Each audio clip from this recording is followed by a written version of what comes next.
Environment की class में हम लोग आज डिस्कस करने वाले हैं फ्लाई ऐश के बारे में। कल उस पर हम लोगों ने थोड़ी सी बात की थी, हमारा लास्ट टॉपिक भी यही था। ठीक है, फ्लाई ऐश होता क्या है, तो उससे पहले आप लोग फिर से एक बार रिमेम्बर कर लीजिए कि हम लोगों ने कौन से अपना टॉपिक स्टार्ट करा है। तो हमारा टॉपिक जो स्टार्ट हुआ है वो पॉल्यूशन है। पॉल्यूशन में काफी कुछ हम लोग कर चुके हैं, टाइप्स ऑफ पॉल्यूशन देख चुके हैं, सीपीसी भी देख चुके हैं। एयर पोल्यूशन की बात चल रही है। एयर पोल्यूशन के बाद हम लोगों ने एल्बिडो देखा। एल्बिडो क्या होता है, एरोसोल क्या है, टाइप्स ऑफ कार्बन क्या होते हैं, ठीक है, एसिडिफिकेशन क्या होता है। और उसके बाद हमने देखा था कि strategy to reduce emission from the farm, है ना, कि स्ट्रेटजी को क्या होनी चाहिए कि हम उनको समझा सकें, क्या समझा सकें। यही गाइस कि हमें किसी भी तरह से CO2 एमिट नहीं करना है। ठीक है, आप लोगों को यहाँ तक आई होप टॉपिक क्लियर समझे। अगर किसी को कोई प्रॉब्लम है, मैंने लास्ट प्रीवियस जो हमारे क्लासेस रही हैं उसमें मैंने अपना नंबर शेयर किया है गाइस, तो अगर किसी को कोई प्रॉब्लम है तो वो मुझसे डिस्कस कर सकता है। कार्बन मोनोडाइऑक्साइड की बात हमने की थी। ठीक है, इससे कह रहा था वोल्टाइल ऑर्गेनिक कंपाउंड की बात की थी, ओजोन की बात की थी। अच्छा, आप लोग ये मत सोचिएगा कि ये मैम ने ओजोन पढ़ा दिया तो ये टॉपिक खत्म हो गया। सीरियसली ये टॉपिक नहीं खत्म हुआ है, हम भी जानते हैं कि ये टॉपिक आपका नहीं खत्म हुआ है, लेकिन आपको एक रेफरेंस मिल गया है। जब हम लोग रिपोर्ट्स वाले टॉपिक पे पहुंचेंगे गाइस, हम लोगों ने फॉरेस्ट रिपोर्ट और कुछ ऑर्गेनाइजेशंस की बात की है, और जिन ऑर्गेनाइजेशंस की हमने बात की है ना, तो वहां पर हम देखेंगे कि कौन कौन सी ऑर्गेनाइजेशंस कौन कौन सी रिपोर्ट्स लाती हैं। और ओजोन रिपोर्ट पर ईयर आती है आपकी, ठीक है, उसी तरह से कार्बन रिपोर्ट आपकी पर ईयर आती है। तो ये पूरा का पूरा करंट का टॉपिक है, तो इसको हम लोग करंट रिपोर्ट के साथ डिस्कस करेंगे। वहां पर देखेंगे इनसे प्री कम मेंस के क्वेश्चन कैसे बन सकते हैं। ठीक है, इसलिए आप लोग सिर्फ एक रेफरेंस लेते चलिए। उसके बाद हमने क्या बात करी थी, लेड की। लेड क्या है मैंने काफी डिस्कस किया था। लेड और माइक्रोबियंस बॉल्स जो होते हैं उनके बारे में डिस्कशन हुआ था आपके साथ। आज हम लोग बात करने वाले हैं फ्लाई ऐश के बारे में। ठीक है, तो आखिर फ्लाई ऐश है क्या। इसको हिंदी में उड़न राख कहते हैं, मतलब वो राख जो इन्वायरमेंट में बहुत इजीली क्या हो जाती है, हमें मिलना स्टार्ट हो जाती है। ठीक है, जो हमारे लिए हार्मफुल भी होती है, जिसमें हम सांस लेते हैं तो हमारे लिए दिक्कत होती है, आंखों में दिक्कत होती है। अगर ये पानी में मिल जाती है तो उससे हमारा जो नर्वस सिस्टम है वो भी डिस्टर्ब होता है। और ये जो बल्क में जब इकट्ठा हो जाती है तो इसको डिपॉजिट करने का भी एक इशू होता है कि आखिर क्या करा जाए। और उससे पहले ही हमने देखा था कि ये फ्लाई ऐश जनरेट कहाँ से होती है। तो इसके जस्ट ऊपर वाला टॉपिक था, सॉरी गाइस, जस्ट ऊपर का नहीं था, कौन सा था, ये वाला, strategy to reduce emission from the farm. पहले तो हमने क्या करा, सारे फॉसिल्स को जलाया। अब फॉसिल्स जलेंगे तो फिर ऑब्वियसली राख बचेगी, और जब वो राख बचेगी तो फिर उसका किया क्या जाएगा। ठीक है, तो पहले तो हमें जलाना नहीं है, और जो हमारे पास फ्लाई ऐश आ गई है उसका हमें करना क्या है। तो फ्लाई ऐश सिंपल सा है, देखिए हमने यहाँ पर एक डायग्राम लगाया है, व्हाट इज फ्लाई ऐश। तो raw material of fly ash brick. ठीक है, तो जो ईटा बनाया जाएगा तो वो ईटा क्या है। ईटा हमें सबको पता है कि ईटा किससे बनता है भाई। ठीक है, सबको पता है कि ब्रिक्स किससे बनते हैं, मिट्टी से बनते हैं, मिट्टी को खोद के निकाल के बनाया जाता है। तो एक आइडिया डेवलप किया गया कि क्या हम फ्लाई ऐश से ब्रिक नहीं बना सकते, क्या हम फ्लाई ऐश के साथ रोड नहीं बना सकते, पाउड नहीं बना सकते। आखिर क्या है ऐसा कि जो हम इसके साथ नहीं कर सकते। ठीक है, क्योंकि है तो ये राख एक रॉ मटेरियल के रूप में, इसको कैसे हम यूज करेंगे, गवर्नमेंट के इनिशिएटिव्स क्या है, इसका यूज क्या है, आज हम लोग ये सब इसमें डिस्कस करेंगे। चलिए हम लोग फ्लाई ऐश की बात करते हैं, तो बहुत सिंपल सी डेफिनेशन है, fly ash is addition to gases from coal thermal plant. ठीक है, उड़ान राख कोयला तापीय संयंत्रों से गैसों के अलावा अपशिष्ट के रूप में उड़ान राख प्राप्त होती है। तो जो गैसेस हुई वो तो सब निकल गई, नीचे पार्टिकल्स बच जाते हैं। आपने देखा होगा पेपर जलाते हैं, जो उड़ना था वो तो उड़ गया, धुआं चला गया, और उसके साथ महीन महीन से पार्टिकल उड़कर आपको इधर उधर मिल जाएंगे। लेकिन बल्क में जो आपको राख मिलती है ना, जिसे पुराने टाइम में बर्तन मांजे जाते थे, देखा होगा गांव वगैरह में ये चीज हुआ करती थी। और पहले तो ये आपके ये इतने क्वालिटी वाले जो दिखाते हैं ये लोग, विम बार और पता नहीं कौन कौन से, तो ये सब तो सोप हुआ नहीं करते थे। तो पहले राख से ही क्या करते थे, बर्तन वगैरह साफ करने का काम किया करते थे। तो ये जो राख बच जाती है वो क्या होती है, आपकी अपशिष्ट होता है, ठीक है। अपशिष्ट किसका होता है, which causes respiratory problems due to its include in the air. तो मैंने अभी आपसे बताया था कि ये क्या करेगी, हवा में फैलेगी, और हवा में जब ये फैलेगी तो फिर ये सांस लेना में समस्या पैदा करेगी, तो फिर ये धुआं भी जनरेट करेगी, छोटे छोटे इसके पार्टिकल्स होंगे जिनको हम पीएम कण की श्रेणी में भी रखेंगे, ठीक है। तो ये सब इसकी जनरल सी बेसिक सा इंट्रोडक्शन है कि कहीं पर भी अगर आपको लिखने को आ जाए कि what is a fly ash, तो आप लोग लिख सकते हैं PM particle which also generated is smoke has been the promoted and work is being done it is area for which government guidelines have also been done, ठीक है। यह issue तो गवर्नमेंट के द्वारा क्या किया गया है, ये जो राख होगी उसको एडजस्ट करना है कहीं ना कहीं, उसके लिए कुछ उन्होंने गाइडलाइंस दिए हैं, तो हम लोग उस गाइडलाइंस की बात करेंगे कि वो गाइडलाइंस क्या है। सबसे पहले आपको ये समझ में आना चाहिए, जैसे हमने समझा एल्बिडो क्या होता है, जैसे हमने समझा कार्बन मोनोडाइऑक्साइड क्या है, कि अब हमें कहीं पर भी दिख जाएगी तो हमें पता चल जाएगा कि हाँ ये है एल्बिडो का डेफिनेशन, ये होता है, ठीक है। और हमने क्या कहा था कि हम लोग मेन टर्मिनोलॉजी डिस्कस करेंगे, क्योंकि गाइस प्री में डायरेक्ट क्वेश्चन टर्मिनोलॉजी से होते हैं, प्रीवियस ईयर के क्वेश्चन ईयर देखते चलिएगा। और क्वेश्चन जो है प्रीवियस ईयर के उनको इसलिए देखना मस्ट है क्योंकि वो ऑब्वियसली बच्चों का जो होता है कि मैम ऐसे क्वेश्चन तो आते नहीं है, अरे वो क्वेश्चंस आने के लिए नहीं होते हैं, वो आपको एक गाइडेंस प्रोवाइड करवाते हैं, ठीक है।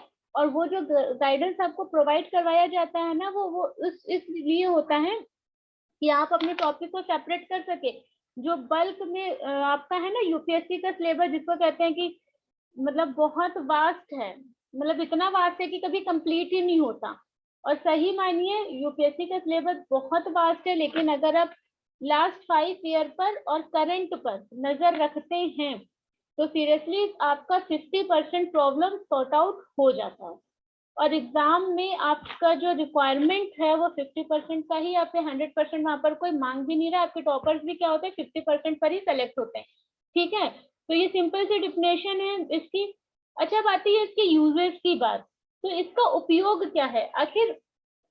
इन मेकिंग ईटा गलत लिख गया है, ब्रिक्स होगा गाइस, ईट बनाने में होता है इंग्लिश में, यहाँ पर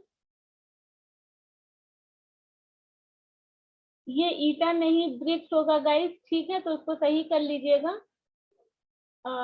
एक्चुअली जिसने टाइप करा है उससे गलती हो गई है।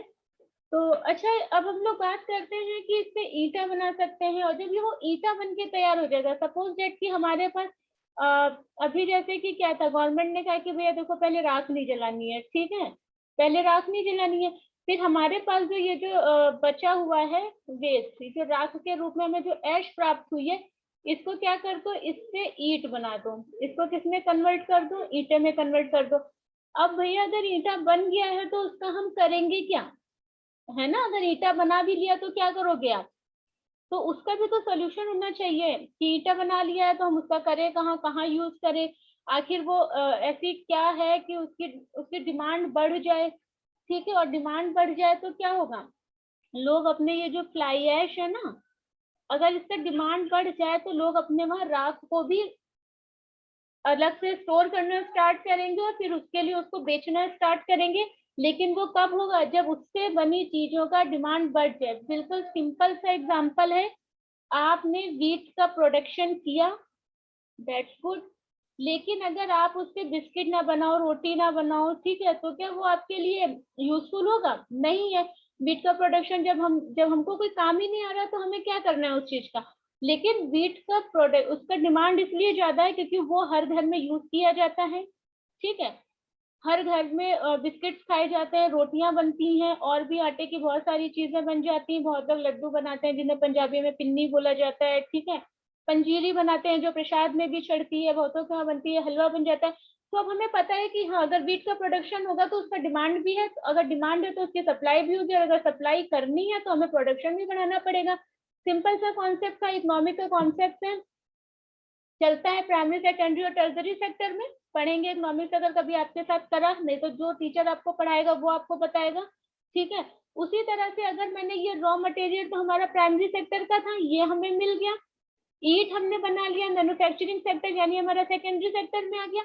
लेकिन हमें प्राइमरी सेकेंडरी सेक्टर तभी डेवलप हो सकते हैं ना, जब आपका एक, आप खुद सोचो, ये तभी डेवलप होगा जब इसका जो डिमांड होगा, यानी जब इसको कंज्यूम किया जाएगा, ठीक है, जब इसके उपभोक्ता बढ़ेंगे तभी तो इसका होगा। यहाँ पे मान लो 10 हो गए, हमने यहाँ पर ईट बनवाने के लिए इनसे रॉ मटेरियल खरीद लिया, तो इन्होंने भी रॉ मटेरियल कहीं डिपॉजिट करना स्टार्ट कर दिया। और अगर डिमांड ही नहीं है तो सप्लाई भी गई, सप्लाई नहीं होगी तो रॉ मटेरियल का क्या करना। तो सरकार ने सोचा कि ऐसा करते हैं कि एक पूरा प्रोसेस तैयार करते हैं, और आपको भी बिल्कुल इसी वे में पढ़ाई करनी है कि आपने अगर कोई टॉपिक उठाया है तो उसका history, geography, polity plus future plus उसका पास्ट प्रेजेंट सब कुछ पता होना चाहिए। गवर्नमेंट ने फ्लाई ऐश अगर लाया है, जब आया तब क्वेश्चन आया इसके ऊपर, ठीक है। तो आखिर ऐसा क्या है फ्लाई ऐश से, तो फ्लाई ऐश से क्या होगा, अब हम लोग देख रहे हैं कि फ्लाई ऐश से हम ईंटें बना लेंगे, ईंटें बना लेंगे। एक तो वो फायर प्रूफ होगा। फायर प्रूफ क्यों होगा, क्योंकि ऑब्वियसली वो जलने के बाद बचा हुआ है, तो फायर प्रूफ तो होगा ही होगा। Flying as bricks will be used in government building under the government order. तो अब क्या कर सकते हैं, हम कंपलसरी कर सकते हैं कि गवर्नमेंट का जो इसका प्रोजेक्ट चल रहा है ना दिल्ली में पार्लियामेंट बनाने का, ठीक है, तो क्या करो उसमें इसको कंपलसरी कर दो। हल्की ईंट बनेगी। ऐश क्या होती है, जलने के बाद बची हुई राख हल्की होती है, इसीलिए वो हवा में भी आराम से उड़ जाती है, हल्की हवा में भी उड़ जाएगी। लेकिन ईटा उससे हल्का बनेगा, इतना नहीं बनेगा कि वो उड़ जाएगा, ठीक है, क्योंकि वो बहुत सारा रॉ मटेरियल इकट्ठा कर कर एक बनेगा। तो क्या होगा कि उससे जो ईंट बन के तैयार हो जाएगी, तो उससे क्या होगा, उससे हम बिल्डिंग्स बना सकते हैं। और जो हमारे भूकंप के क्षेत्र होते हैं ना, जो हमारे भूकंप के एरियाज होते हैं, जहां पर हम देखते हैं, जैसे काठमांडू में भूकंप आ गया था, तो हम लोग देखते हैं कि जहां पर एपी सेंटर होता है। अब आपको पता होना चाहिए ज्योग्राफी वाले बच्चों को, फिर वही वाली बातें, जिन्होंने ज्योग्राफी पढ़ी है उनको पता होगा, जिन्होंने नहीं पढ़ी है वो आगे जान जाएंगे। तो जहां पे अर्थक्वेक आता है और जहां तक वो जाता है, ठीक है, तो वहां पे क्या है, हम ऐसे ईंटों से घर बनाए जिससे कम से कम नुकसान हो, हल्के हो, और जो हमारा ह्यूमन जो मतलब होता है ना, जिसको बोलते हैं कि उसको जो प्रॉब्लम्स आ रही है वो चीजें कम हो जाए थोड़ी। जैसे कि मान लो कि एक बिल्डिंग सी टूटी, अगर हल्की ईंटें गिरेंगी तो शायद कोई बच भी सकता है। भारी भारी ईंटें होती हैं, बिल्डिंग के नीचे पूरा दब जाता है। फिलहाल ये बिल्कुल अनलॉजिकल है कि अगर ईंट किसी के ऊपर भी गिरेगी तो बल्क में, तो उस व्यक्ति को किसी ना किसी तरह से कोई ना कोई इंजरी होनी ही होनी है, ठीक है। बट ये है कि हाँ, कुछ अब जैसे कि झोपड़ी गिर जाएगी, ठीक है, और एक बिल्डिंग गिर जाएगी, तो दोनों में जो इंजरी होगी उसमें डिफरेंस आ जाएगा गाइस, ठीक है। उसी तरह से गवर्नमेंट ने लॉजिक लगाया कि हमारे वहाँ पराली बहुत ज्यादा होती है और वो जला भी दी जाती है, और पराली के अलावा भी बहुत सारा जैसे कोयला है जो इंजन वगैरह में यूज होता है, फैक्ट्रीज वगैरह में यूज होता है, उसका जो ऐश बच जाता है, जो बाद में इधर उधर फेंक दिया जाता है या नदी नालों में बाद में जाता है, फिर पूरा पूरा मरीन सिस्टम डिस्टर्ब करता है, हमारे स्पीसीज को, एनिमल्स को, बर्ड्स को, टर्टल्स को, डॉल्फिन्स को, जो जो ह्यूमंस को कर रहे हैं ना डिस्टर्ब। तो क्या किया जाए तो ये सारा नुकसान भी बच जाए, और हम क्या कर सके, एक अच्छा सा छोटा सा कॉन्सेप्ट लिए, उसको पूरा इम्प्लीमेंट कर दें, जिससे हम उस राख को भी यूज कर पाए और नुकसान को भी बचा पाए, ठीक है। इसीलिए गवर्नमेंट ने कहा कि ठीक है, राष्ट्रीय भवन निर्माण संहिता की गाइडलाइंस में बोल दिया है, क्या बोला गया है देखिएगा गाइस। राष्ट्रीय भवन निर्माण संहिता की गाइडलाइन में कहा गया है कि भूकंप जोन 4 और 5, जहां पे बहुत ही तीव्र गति के, मतलब बहुत ही स्पीडली भूकंप आते हैं और ज्यादा से ज्यादा डैमेज करते हैं, ठीक है। आप लोगों को पता होगा पी वेव्स होते हैं, एल वेव्स होते हैं, ठीक है, एस वेव्स होते हैं। तो एस वेव, एल वेव, और उसमें जो होता है ना लेथोस्फीयर से जो आपके वेव्स पहुंचते हैं वो सबसे ज्यादा डिस्ट्रॉय करते हैं, ठीक है।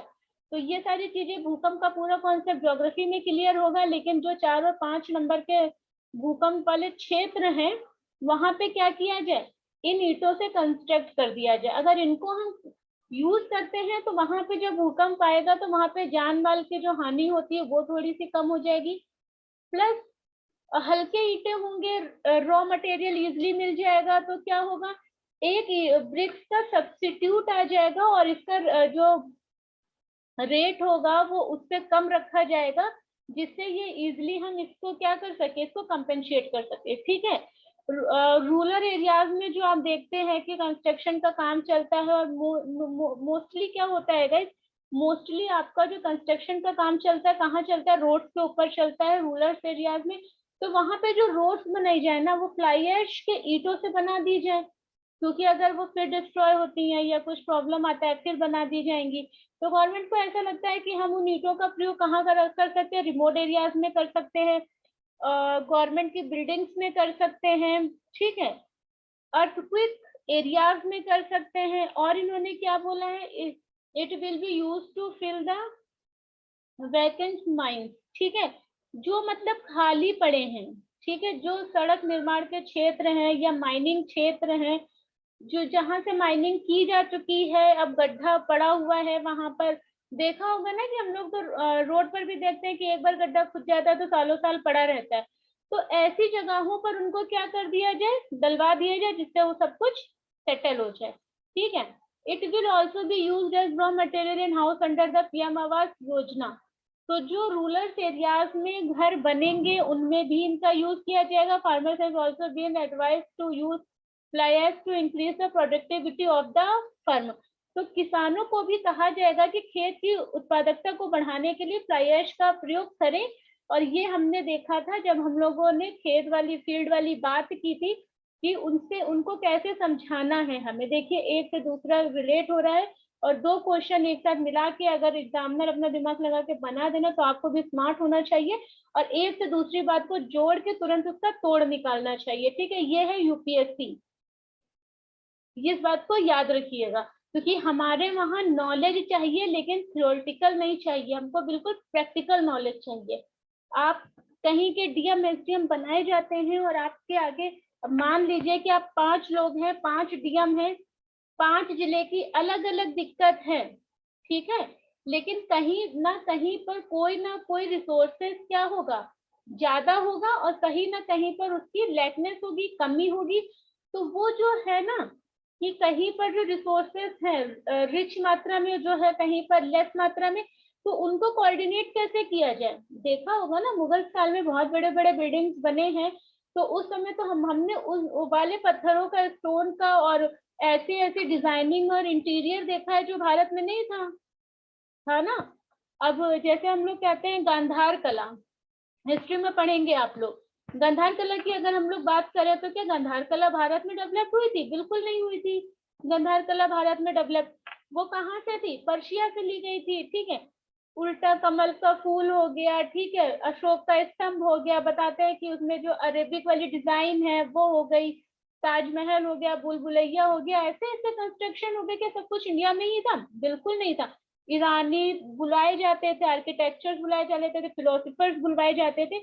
उसी तरह से ये भी है कि हमें क्या करना चाहिए, ये वाला जो, अच्छा एक चीज ये है कि अगर कोई आपसे पूछ ले कि क्या ये ऑप्शन सही है, तो आपको मानना पड़ेगा कि ये ऑप्शन सही है। उसका रीजन क्या है? क्योंकि ये हमारा नीति आयोग योजना प्लानिंग प्लानिंग जो हमारा कमीशन था, उसके बाद जो हमारा नीति आयोग आया, उन सब ने मिलकर क्या बोलते हैं 15 साल का स्ट्रेटेजी, जिसको हर साल रिव्यू करना है, ठीक है, तो उन सब ने मिलकर बड़े बड़े एक्सपर्ट्स ने बोला है ये चीजें हैं, तो आपको ये वाली चीजें तो ध्यान में रखनी है। इसके अलावा आप अगर कहीं से कुछ दिमाग लगा सकते हैं तो वेल एंड गुड, अगर नहीं लगा सकते तो इतना तो आप लोग रट के रखो। इसको लिखने का तरीका बदलेगा लेकिन कंटेंट बिल्कुल नहीं बदलेगा। कंटेंट आप याद रखिए, कहीं से यहाँ से जुड़ा हुआ कोई भी कंटेंट मिल जाता है गाइस, तो उसको क्या करिए, अपने पास लाके रखिए। ठीक है, अब हम लोग बात करते हैं ये वाला जो डायग्राम है इसको अभी हम जरा इसके बाद बताते हैं आपको। ये आप देखिए एस्ट्रैक, ये यहीं से जुड़ा हुआ है। ठीक है, अगर हम एस्ट्रैक की बात करें तो एस्ट्रैक क्या है, तो अब एक बात ये भी है कि आपका एक प्राइमरी सेक्टर था गाइस, जिसको हमने रॉ मटेरियल का बोला था। दूसरा मैन्युफैक्चर सेक्टर जहाँ पे हमने ब्रिक्स बना लिए। तीसरा वो फील्ड ट्रेजरी सेक्टर, ठीक है, जहाँ पे हम क्या करेंगे, इसको यूज करेंगे। सारी चीजें हैं, लेकिन इन सबके बीच में एक ये है कि हम इसको ट्रैक कैसे करेंगे, क्योंकि अगर हमने इसका डिमांड और सप्लाई, डिमांड या सप्लाई अगर हमने इसका बढ़ा दिया तो हमें ये कहाँ से लाएंगे। ये है सबके पास है, लेकिन उनको अवेयर भी तो करना है, उनको बताना भी तो है, क्योंकि इस पूरी की पूरी इस पूरे प्रोसेस का जो मेन बोन है वो कौन है, वो ऐश है। और पूरा मुद्दा तो ऐश पे ही चल रहा है, क्यों, पूरा मुद्दा तो राख पे चल रहा है। तो अब इसको ट्रैक कैसे किया जाए, तो इसी के लिए गवर्नमेंट ने ये कहा कि this portal created by the ministry of power will monitoring the demand and supply of the fly ash in the country. तो ये एक सेंट्रल का पोर्टल है जिसका नाम है ऐश ट्रैक। यहाँ पे वो सारे व्यक्ति, ठीक है, पूरे भारत के जिनके पास ऐश है, मतलब जिनके पास बल्क में ऐश निकलता है, वो क्या करेंगे, यहाँ पे जाएंगे, रजिस्टर्ड करेंगे, इन्फॉर्म करेंगे, प्रोसेस में आएंगे, और फिर जिस जिस मैन्युफैक्चरिंग कंपनी को जहां जहां काम कर रहा है उसको इसको बेच देंगे। इससे क्या होगा, फार्मर्स को भी कुछ फायदा हो जाएगा, उस ऐश का भी यूज हो जाएगा, और जो लागत ज्यादा लगती थी बिल्डिंग्स वगैरह बनाने में वो कम हो जाएगी। ये ईंटें हल्के भी होते हैं, ठीक है गाइस। तो ऊर्जा मंत्रालय द्वारा बनाया गया यह एक पोर्टल है। ये क्वेश्चन पूछा जा चुका है, अगर डायरेक्ट आपसे पूछ ले कि ऐश ट्रैक किसने बनाया है, तो ऊर्जा मंत्रालय द्वारा, क्योंकि ये किसके अंडर में आएगा, ऊर्जा के अंडर में आएगा। देश में फ्लाई ऐश की मांग आपूर्ति निगरानी करेगा। इस पोर्टल पर कोयला संयंत्र सभी कंपनियों को उनके पास उपलब्ध और अनुराग की जानकारी देनी होगी। उपलब्ध और उनके पास जो है, अनुराग नहीं होगा ये, ठीक है, उनके पास जो उपलब्ध उड़ान राख की जानकारी देनी होगी गाइस, उड़ान राख की। थोड़ा सा मिसप्रिंट हो जाता है, नॉट एन इशू। हो गया ये, इतनी बात हम, आई होप कि आप लोगों को समझ में आ गई होगी। फिर हम बात करेंगे ट्रांसपोर्ट ऑफ फ्लाई ऐश। अब सिंपल सी चीज है कि हमारे वहां इतना होता है कि अब हम इसका यूज कैसे करेंगे। देखा है ना कि पहले गेहूं चावल क्या होता था, हम एक्सपोर्ट करते थे, फिर हमने उसका इतना प्रोडक्शन बढ़ा दिया कि उसको हम, सॉरी गलत बोल दिया मैंने, पहले हम इंपोर्ट करते थे, ठीक है। जब हमारे वहाँ पूरी पूरी अर्थव्यवस्था जो एग्रीकल्चर पे डिपेंड थी और हमारा जब एग्रीकल्चर पैटर्न पूरा का पूरा चेंज हो गया, तो हम क्या करते थे, उसको पूरी तरह से मतलब क्या किया हमने, सॉरी गाइस हम कभी कभी भूल जाते हैं। जब पूरा का पूरा एग्रीकल्चर सिस्टम जब पूरा का पूरा एग्रीकल्चर सिस्टम डिस्टर्ब हो गया, तो हमें जो गेहूं चावल हमारा था वो क्या करना पड़ता था, इंपोर्ट करना पड़ता था। फिर हमने कहा हमारी जनसंख्या भी बढ़ रही थी, अदर कंट्रीज से हमारे रिलेशंस भी डिस्टर्ब हो रहे थे, वो सब आपको इकोनॉमिक्स में समझाया जाएगा क्या हो रहा था, ठीक है। जब ये सारी चीजें हुई तो हमने कहा हम ग्रीन रेवोल्यूशन लेकर आएंगे। ग्रीन रेवोल्यूशन से हमने प्रोडक्शन बढ़ाया, और फिर हमने प्रोडक्शन इतना ज्यादा बढ़ाया कि हमने अपना एक्सपोर्ट करना स्टार्ट कर दिया। तो उसी तरह से ये भी है, तो हम पहले क्या करेंगे, अपनी डिमांड फुलफिल करेंगे, और जब हमारी डिमांड फुलफिल हो जाएगी तो हम उससे एक्सपोर्ट करेंगे। तो इसके लिए जो हमारी सरकार थी उसने क्या किया, recently fly ash was transported by water route from Bihar to Assam. ये डायग्राम यही है आपका। अभी आप एक नाम सुनेंगे, कालागांव, ठीक है, और एक है आपका पांडु, इसके बीच में इसका ट्रांसपोर्ट शुरू किया गया। अब समझ में आया कि डायग्राम भी देखना इंपॉर्टेंट होता है। Recently fly ash was transported by water route from Bihar to Assam using the India Bangladesh protocol waterway, ठीक है। तो अभी हम लोग किसका यूज कर रहे हैं, इंडिया बांग्लादेश प्रोटोकॉल वाटरवे का यूज कर रहे हैं। This was is the first time. तो देश की आजादी के बाद ये क्या हुआ, देश की आजादी के बाद पहली बार इस तरह के रूट का प्रयोग किया गया है, ठीक है। अब आगे की बात क्या है, फ्लाई ऐश परिवहन बिहार से एटम गुवाहाटी पांडु बंदरगाह तक किया जाएगा। तो बिहार का क्या है आपका, कहला गांव, और ये क्या है, पांडु, ये याद रखिएगा, ठीक है। चलिए हमारा फ्लाई ऐश का टॉपिक आई थिंक आप लोगों को क्लियर होगा, समझ में आ गया होगा, ठीक है। अगर अच्छे लगे टॉपिक तो आप लोग बता भी दिया करिए, और अगर कुछ लगता है कि नहीं कुछ गलत है, कुछ कम है, कंटेंट होना चाहिए, या कुछ प्रॉब्लम आ रही है, क्योंकि अगर हमने कोर डिस्कस कर लिया है तो आप कहीं से भी पढ़ सकते हो, कहीं से कहाँ से पढ़ना है मैंने आपको बताया है, न्यूज़पेपर पढ़िए। और अभी तक तो फिलहाल थैंक यू सो मच, किसी भी बच्चे की डिमांड नहीं आई है कि मैम मुझे इन्वायरमेंट की कोई बुक बता दीजिए, और आई होप कि आगे भी कोई डिमांड ना ऐसी आए, और अगर आती है तो उसका सब्स्टिट्यूट देखा जाएगा। अगर आप लोग क्वालिटी पढ़ने के अलावा भी बल्क में कुछ और पढ़ना चाहते हैं तो इट्स ओके, नहीं तो फिर ये सफिशिएंट होगा आपके लिए। ठीक है गाइस। तो अब हम लोग बात करेंगे पॉल्यूशन मेजरिंग इंडेक्स की। देखिए हम लोग एयर क्वालिटी इंडेक्स की बात कर रहे थे, अभी तक ये सारी चीजें कहाँ जा रही थी, एयर में जा रही थी गाइस।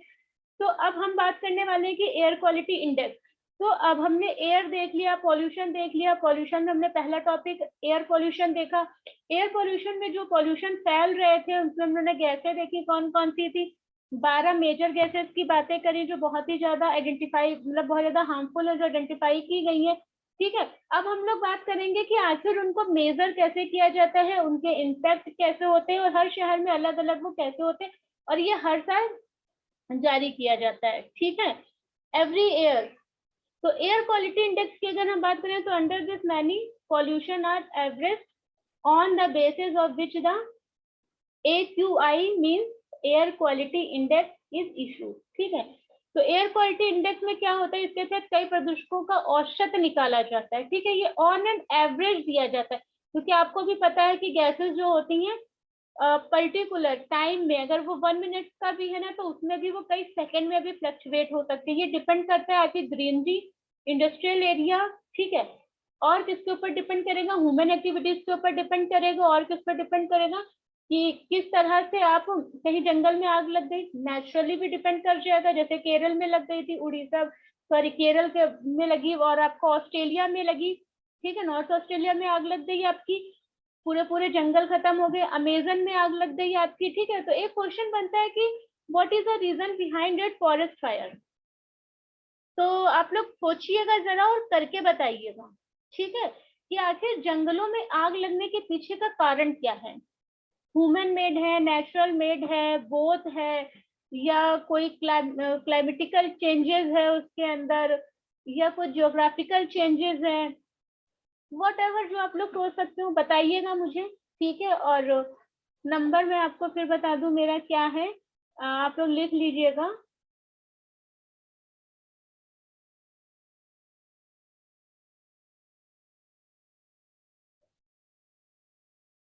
ठीक है, 6388400361। जब भी कॉल करिए, मैसेज करिए तो बता दीजिए मैम प्रिपेयर आईएएस से हैं, मेरा नाम ये है और मुझे ये क्वेरी है। ओके। इसके तहत कई प्रदूषकों को औसत निकाला जाता है जिसके आधार पर AQI इंडेक्स जारी होता है। इसका मतलब है एयर क्वालिटी इंडेक्स जारी होता है, वायु गुणवत्ता सूचकांक जारी किया जाता है। ठीक है, वायु गुणवत्ता सूचकांक हिंदी में इसे बोला जाएगा। ये बात क्लियर है। तो अच्छा, इसको जारी करने के लिए फिर देखिए कुछ भी आप लगाते हैं ना, बिल्कुल सिंपल सा लॉजिक है, कोई ना कोई स्टैंडर्ड होते हैं, तभी हम जान पाते हैं कि जैसे कि पानी का पीएच लेवल कितना होना चाहिए कि वो पीने योग्य हो जाए, और कितना नहीं होना चाहिए कि वो पीने योग्य ना हो। तो हमने क्या देखा था, मरीन सिस्टम में कितना था, 8.1 के बाद वो कितना गिरा, 7.8 की बात की गई। ठीक है, वैसे ही यहाँ पर भी है कि अगर एयर हमारी 0 से 50 के बीच में है, मतलब बैलेंस है, तो बहुत ही अच्छी बात है कि हमारे में पॉल्यूशन बिल्कुल नहीं है। बिल्कुल देखिए ग्रीन ग्रीन सा चार्ट दिख रहा है ना ये आपको, कितनी अच्छी बात है कि ये देखिए ग्रीन ग्रीन सा हो गया। ये क्या हो गया, 0 से 5। मॉडरेट हम बता देते हैं 50 से 100, मतलब एडजस्टेबल है भैया, रह लोगे, सही है। अनहेल्दी फॉर सेंसिटिव ग्रुप, जो कोई पर्टिकुलर ग्रुप के लिए आपका जो है, मतलब सबके लिए नहीं, कोई पर्टिकुलर ग्रुप के लिए, चाइल्ड हो सकते हैं, ठीक है, एजेड हो सकते हैं। फिर 100 से 50, मतलब नॉर्मल व्यक्ति के लिए अगर हम बात करें तो 0 टू 150 नॉर्मल व्यक्ति की बात कर रहे हैं, एडजस्टेबल है, हम सुकून से रह सकते हैं, इसीलिए उसे ग्रीन, येलो और ऑरेंज में रखा गया। ये कलर्स पे फोकस करिएगा। लेकिन अगर बात करें 50 से 200, आपने देखा 50 से 200 ppm हो गया है अनहेल्दी, ऑल ग्रुप। ठीक है, सारे ग्रुप के लिए अनहेल्दी है, इसीलिए क्या बोला गया है इसको, रेड से, यानी हम डेंजर जोन में आ चुके हैं। फिर वेरी अनहेल्दी, यानी 200 से 300 और 300 से 500 तो मतलब डेंजरस है। अब तो मतलब जैसे कल हम लोग बात कर रहे थे ना, कार्बन मोनोऑक्साइड क्या करता है, बॉडी के अंदर जाता है, ऑक्सीजन को किल करता है या रिप्लेस कर देता है, और फिर क्या होता है, व्यक्ति की मृत्यु हो जाती है, तो ऑब्वियसली वो कहीं ना कहीं सर्वाइव कर जाता है। ठीक है, बिल्कुल कॉमन सी चीज है। अच्छा, वो इंडेक्स की अगर हम बात करें कि वो इंडेक्स कौन से हैं, मतलब वो स्टैंडर्ड कौन से हैं जो हमारे इसमें रखे गए हैं, तो उसमें 5 स्टैंडर्ड हैं, याद रखिएगा। अगर पूछ लिया जाए, क्वेश्चन पूछा जा चुका है आईएएस में, क्वेश्चन अगर पूछ ले कि एयर क्वालिटी इंडेक्स जारी करने के पैरामीटर्स कौन से हैं, या स्टैंडर्ड कौन से हैं, या मानक कौन से हैं, तो आप बताएंगे PM10, PM2.5, NO2, CO2, CO3, NH3, PB। अब इनको सुन लीजिए। PM10 पार्टिकल मैंने बताया था 10 और 2.5। फिर NO2 क्या है आपका, नाइट्रोजन है। CO3 क्या है आपका, ओजोन है। CO क्या है, कार्बन मोनोऑक्साइड है। ठीक है। NH3 मतलब अमोनिया, और PB मतलब लेड। ये था। आर्सेनिक की मात्रा बढ़ गई है। जो भी बच्चे वीडियो देख रहे हो मुझे बताएंगे कि अभी हाल ही में जो रिपोर्ट आई है उसमें आर्सेनिक की मात्रा उत्तर प्रदेश के किन जिलों में बढ़ गई है। ठीक है।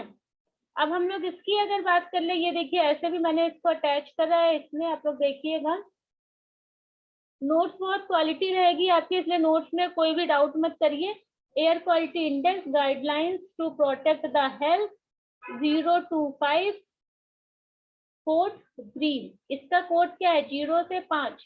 कभी कोड भी पूछ ले तो आप लोगों को पता होना चाहिए। ठीक है। 0 से 50, नो हेल्थ इफेक्ट एक्सपेक्टेड, मतलब किसी भी तरह का कोई भी हेल्थ प्रॉब्लम नहीं होगा, यानी आपका इन्वायरमेंट बहुत ही क्लीन है। मॉडरेट अगर 51 से 100 की बात करें तो कोड इसका है येलो। मैंने बोला था ना कि कलर पे फोकस रखिएगा। कभी कभी खाली कलर्स देके पूछ लिया तो क्या करेंगे, तो unusually sensitive people considered limited, मतलब इसमें क्या होगा, हर एक व्यक्ति नहीं, कुछ व्यक्ति। ठीक है, वैसे तो मॉडरेट सही है, सफिशिएंट है। अनहेल्दी फॉर सेंसिटिव ग्रुप 101 से 150 कोड क्या है इसको, ऑरेंज है, और ये child, active people, older adult and जिनको हार्ट का या लंग्स का प्रॉब्लम है, अस्थमा वगैरह है, उनके लिए बहुत ही डेंजर है। ठीक है गाइस, याद रखिएगा इसको भी। उसके बाद है unhealthy 151 to 20 child, active people और old adult, lungs disease, asthma, बार बार वही चीजें हैं। वेरी अनहेल्दी 201 to 300 कोड है purple, every avoid all extension outdoor, मतलब फिर सबको बाहर जाने से रुकना पड़ेगा क्योंकि आप सांस नहीं ले सकते। ठीक है। यहाँ तक अगर बात क्लियर है तो मुझे लग रहा है कि हमें ये देखना चाहिए फिर कि सफर क्या है। तो सफर का फुल फॉर्म याद रखिएगा, क्वेश्चन पूछा जा चुका है कि सफर क्या है, तो system of air quality and weather forecasting and research. ठीक है। आज हमने 2 टॉपिक गाइस क्लियर करे हैं, बड़े थे, ज्यादा टाइम लग गया। कल की क्लास में हम लोग क्या करेंगे, सफर को करेंगे, सफर क्या है, सोल्यूशन क्या है, समाधान कर है, और बेसेल्स नियम क्या है वो देखेंगे, क्योंकि बेसेल्स नियम गाइस बहुत ही ज्यादा इंपॉर्टेंट है। बेसल 6 आपके आ चुके हैं, आपको पता होगा। तो बेसल 4, और what is the difference between Basel 4 and Basel 6, क्योंकि सुप्रीम कोर्ट का ऑर्डर था 19 में लाना था, 20 तक रिप्लेसमेंट था, फिर वहां पे बहुत सारे चेंजेस हुए, लॉकडाउन लगा था, कंपनियों ने बोला कि बहुत महंगा है, अभी हम कर नहीं पाए हैं, अभी हमारा मैन्युफैक्चर नहीं हुआ है, अभी हमारे पास बजट नहीं है, तो सुप्रीम कोर्ट ने उसको एक्सटेंड करा था, उसके बाद भी उसमें फिर कुछ चेंजेस किए गए। तो फाइनली वो लागू है या नहीं है, या आप लोग भी एक बार सर्च करिएगा, और हम लोग नेक्स्ट क्लास में इसको डिस्कस करेंगे। तो नेक्स्ट क्लास में हमारे जो है system of air quality and weather forecasting क्या है, इसमें कौन कौन सी संस्थाएं इन्वॉल्व है, इसके बारे में बात करेंगे और आगे की बातें करेंगे। ठीक है। और अगर यहाँ तक किसी को कोई प्रॉब्लम है तो बताइएगा। देखिए, पॉल्यूशन बहुत छोटा सा टॉपिक है, टाइप ऑफ पॉल्यूशन सबको पता है, लेकिन बार बार हम आपसे ये इसलिए कहते हैं कि आप लोग इसके ऊपर फोकस करिए, क्योंकि आपको लग गया होगा कि पॉल्यूशन हमें पढ़ना है, लेकिन पॉल्यूशन वैसे नहीं पढ़ना है जैसे हमने पढ़ा था। पॉल्यूशन हमें बिल्कुल अपने करंट बेस पे पढ़ना है, एग्जाम ओरिएंटेड पढ़ना है, और जहां से क्वेश्चन निकाले जाते हैं वहां से पढ़ना है। ठीक है गाइस, चलिए आज के लिए इतना ही रखते हैं।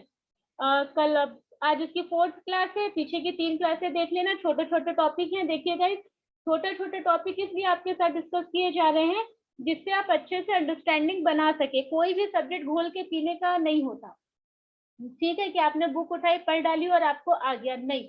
आप जो मैंने जितना बताया है ना उतना ही अगर आप जाकर नेट पे सर्च करेंगे तो आपको भी इसके बारे में और ज्यादा कंटेंट मिलेगा। और सीरियसली अगर एक बार आपने मेरी क्लास के बाद अपने थोड़ा सा भी एफर्ट्स लगाया तो आपको किसी बुक की जरूरत नहीं है, और इन फ्यूचर आपके नोट्स सबसे अच्छे और सबसे बढ़िया होने वाले हैं, ठीक है। बाकी करंट अपडेट्स आप लोग करते रहिए। एनवायरमेंट का टॉपिक उसमें जो मेंशन है वो आर्टिकल अपनी कॉपी के साथ ही लगाइएगा। उस जो आपको एडिटोरियल मिलेंगे इन्वायरमेंट के, उसको फोटोकॉपी करवा के अपनी कॉपी के साथ ही लगाइए। और चाहे उसको आप लिखिए, लेकिन लिखना आपके लिए पॉसिबल नहीं होगा, 15-20 स्लाइड्स होती है, तो बेहतर होगा कि एक आर्टिकल आप उठाइए और उसका फोटोकॉपी करवा लीजिए, निकलवा लीजिए, कुछ भी करिए, लेकिन उसको इसके साथ ही रखिए, क्योंकि आने वाले एग्जाम्स में, कमिंग एग्जाम्स में आपको वही बेनिफिट देने वाला है, ठीक है। उसके अलावा फिर आपको किसी भी मैगजीन की, बुक्स की, न्यूज़पेपर की किसी की जरूरत नहीं पड़ेगी। Thank you guys, bye.